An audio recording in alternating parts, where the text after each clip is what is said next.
In this edition of AGA Frontiers 4, we have with us the Chief Executive Officer of TAL Group, Roger Lee, who is also a board member of Hillburn, Brookes Brothers, as well as Zachary Prell. Roger, you've made bold changes in the global supply chain from China to Vietnam and Ethiopia.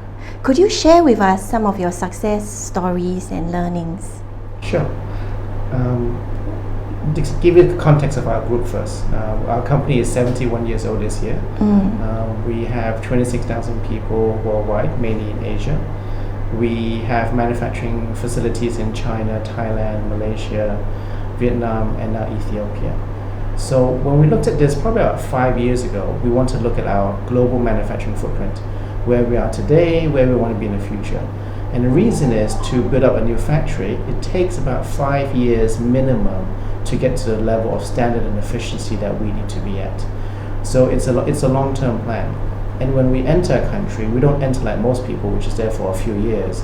We enter for minimum 20, 30 years. We put heavy investment in so that we can maintain a very strong infrastructure and a workforce for long term.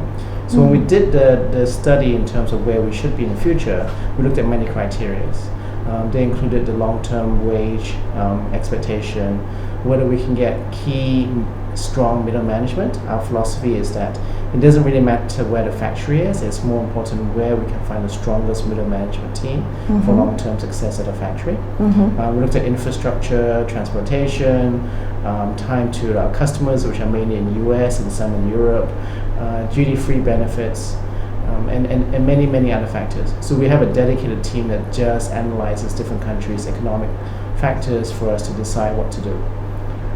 So from that, we looked at, and 5 years ago, we were heavy in what I call the experienced countries, which are slightly higher cost: China, Thailand, Malaysia, and also Jakarta. Outside of Jakarta, it's reasonable, but in Jakarta, it's quite expensive. And then we had one single factory in Vietnam.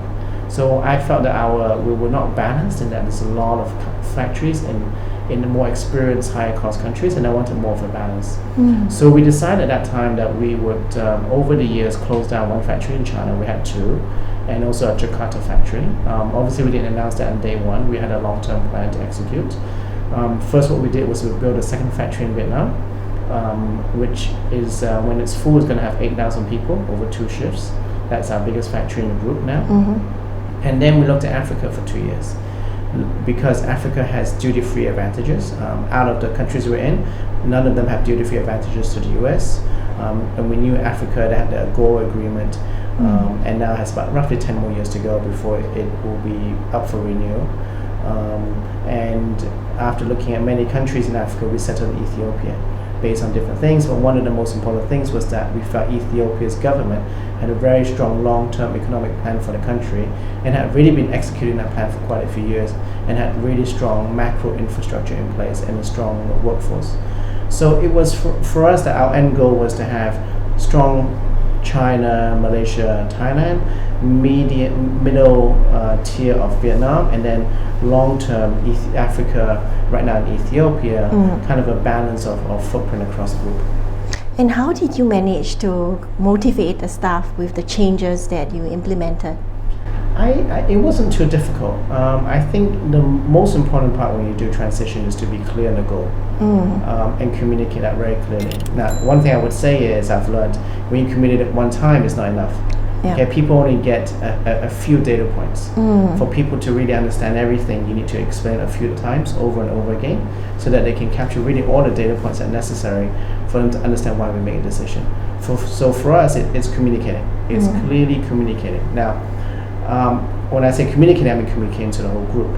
But before that, there's a step where my executive committee and I really work through the numbers, work through the strategy, and I involve them very heavily so that they do the analysis and we come up with a common decision. So that I do not have to convince my team, my executive team, that this is the right move.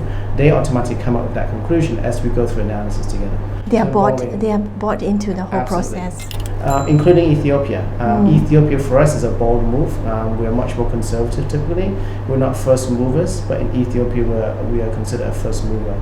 And the way we did it was had a small team go to Africa for 2 years, looked at other countries, and when we decided Ethiopia was probably the place, I brought my executive team, which is the top 8 people out of 26,000 people, all very experienced. And we spent a week understanding Ethiopia, meeting government officials, going to local universities, going to hospitals, understanding what the medical care is, and understand the whole education infrastructure, and obviously the industrial park building and their long-term plan.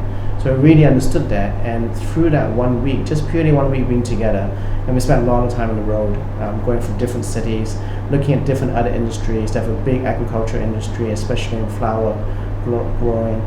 We really understood that there is a future for us there. So it's really, when the team is bought in, it's very easy to change. Okay, thank you. And thank you for tuning in to AGA Frontiers 4. See you next time.